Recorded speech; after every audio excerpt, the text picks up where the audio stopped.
હાલમાં લોકો દ્વારા જાણવા મળ્યું છે કે બનાસકાંઠા અને ખાસ કરીને ધાનેરા તાલુકામાં ગુટકાની કાળાબજારી બહુ મોટા પ્રમાણમાં ચાલી રહી છે.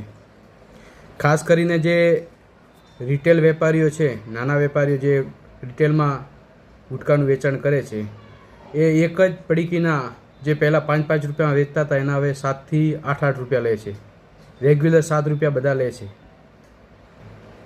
અને 20ની 3 આપે છે એવું સાંભળવા મળ્યું છે. એના પછી હોલસેલમાં મેં ભાવની તપાસ કરી તો જાણવા મળ્યું કે વિમલ છે એમાં તો ભાવ વધ્યા જ નથી.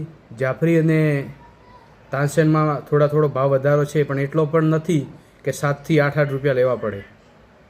કદાચ તમે 6 રૂપિયા લો, 5ના 6 રૂપિયા લો, 7થી 8 રૂપિયા એક પડીકીની પાછળ લેવાનું કારણ શું? અને હોલસેલમાં આટલો ભાવ વધ્યો નથી તો તમે 7થી 8 રૂપિયામાં કઈ રીતે વેચી શકો? 20ની 3 કઈ રીતે વેચી શકો? તો મારી તંત્રને એક વિનંતી છે કે આ જે કાળાબજારી ચાલી રહી છે એના ઉપર કડક એક્શન લેવામાં આવે. આ 1-2 નહીં પણ સમગ્ર જિલ્લામાં ચાલી રહ્યું છે હાલમાં.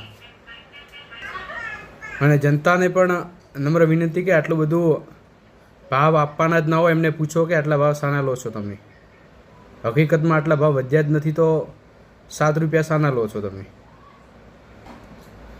આખરે તંત્ર આ બાબતે ક્યારે જાગૃત થશે અને આવા જે કાળાબજારી કરી રહ્યા છે એમના ઉપર ક્યારે કાર્યવાહી થશે?